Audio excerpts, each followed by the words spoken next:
Hello बच्चों, let's read this question. The question says which of the following is correct and the options are Schottky defect lowers the density, Frenkel defect increases the dielectric constant of the crystals, stoichiometric defects make the crystals electrical conductors, and in the Schottky defect equal number of extra cations and electrons are present in the interstitial sites. तो यहाँ पे हमारा की concept क्या होगा? यहाँ पे इन्होंने बात की है फ्रेंकल डिफेक्ट और Schottky डिफेक्ट की, तो हम देखेंगे कि फ्रेंकल डिफेक्ट और Schottky डिफेक्ट होते क्या हैं। फ्रेंकल डिफेक्ट में क्या होता है, कैटायंस का स्मॉल साइज होने की वजह से वो अपनी लेटिस पोजीशन से रिप्लेस होके किसी वॉइड में जाके ऑक्यूपाई हो जाते हैं। Cations due to small size missing from lattice position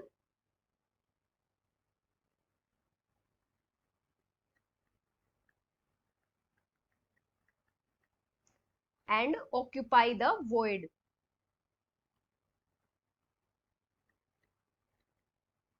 Frenkel defect में क्या होता है, जैसे हमारे कैटायन की मूवमेंट हो रही है, मतलब वो किसी वॉइड में जाके ऑक्यूपाई हो रहा है, तो जो लाइक चार्जेस होते हैं वो एक दूसरे के पास आ जाते हैं, जिसकी वजह से डाई इलेक्ट्रिक कॉन्स्टेंट इंक्रीज होता है, increases the dielectric constant of crystals due to closeness of like charges.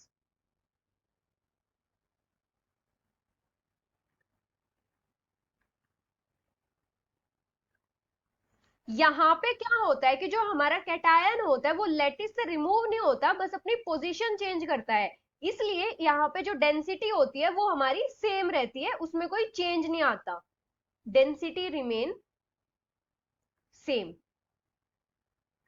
अभी अगर हम Schottky डिफेक्ट की बात करें तो Schottky डिफेक्ट में क्या होता है, इक्वल नंबर ऑफ कैटायंस और एनायंस जो होते हैं वो लेटिस से मिसिंग होते हैं, equal number of cations and anions missing from the lattice.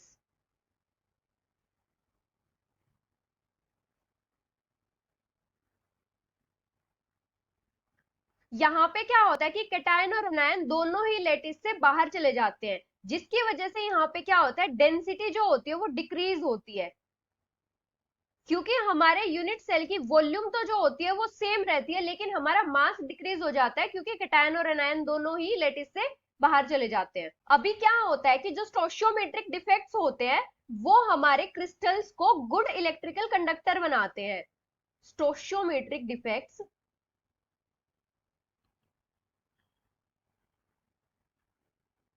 make crystals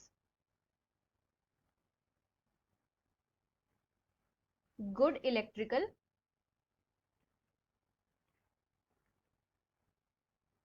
conductors। इनमें क्या होता है कि अगर जैसे हम Schottky डिफेक्ट करें तो हमारे आयंस जो होते हैं वो रिमूव हो रहे हैं, जिसकी वजह से वहां पे वैकेंसी क्रिएट हो जाती है, और उन वैकेंसीज की वजह से जो आयंस होते हैं क्रिस्टल में उनको ज्यादा स्पेस मिल जाता है मूवमेंट के लिए, और जितनी ज्यादा आयंस की मूवमेंट होगी उतनी ही वहां पे कंडक्टिविटी ज्यादा होगी। अगर हम फ्रेंकल डिफेक्ट की बात करें तो क्या होता है कि हमारे कैटायंस जो होते हैं वो डिस्प्लेस हो रहे होते हैं, तो मूवमेंट ऑफ आयंस वहां भी इजी हो जाती है। As vacancies are created as ions are either या तो डिस्प्लेस हो रहे हैं या फिर रिमूव हो रहे हैं, डिस्प्लेस्ड और removed from their respective positions.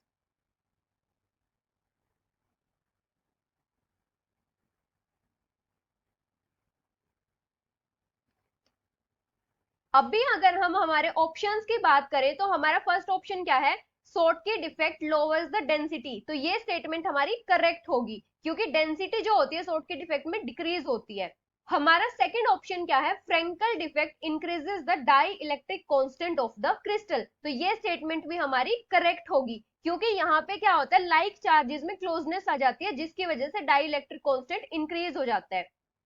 हमारा थर्ड ऑप्शन क्या है, stoichiometric defects make the crystals electrical conductors. तो ये स्टेटमेंट भी हमारी करेक्ट होगी, क्योंकि यहाँ पे वैकेंसीज क्रिएट हो जाती हैं, जिसकी वजह से कंडक्टिविटी इंक्रीज होती है। अभी हमारा फोर्थ ऑप्शन क्या है, in the Schottky defect equal number of extra cations and electrons are present in the interstitial sites. तो ये स्टेटमेंट हमारी इनकरेक्ट होगी, क्योंकि Schottky डिफेक्ट में क्या होता है, इक्वल नंबर ऑफ कैटायन और एनायन लेटिस से रिमूव ही हो जाते हैं। So the correct answers are option A, option B and option C. Hope you understood it well. Best of luck.